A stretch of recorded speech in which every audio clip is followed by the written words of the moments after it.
আসসালামু আলাইকুম। প্রিয় বন্ধুরা, দেখুন সৌদি আরবের বাড়িঘরের পাশাপাশি কোনো গাছগাছালি দেখা যায় না।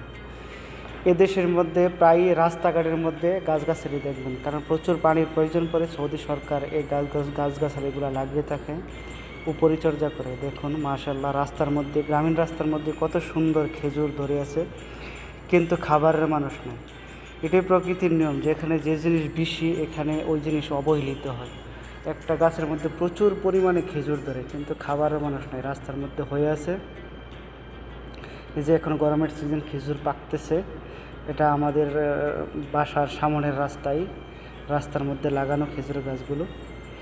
এই সামান্য পানি দেওয়া হয়, এরপরে প্রচুর পরিমাণে খেজুর পাকতেছে, আস্তে আস্তে পাকবে। এই খেজুর পাকতে পাকতে দেখা গেছে কি আপনার এভাবে নিচের মধ্যে পড়লে কিছু ফরেনার যারা আছে হেরা খায়, কিন্তু সৌদিয়ানরা এসব খেজুর খায় না।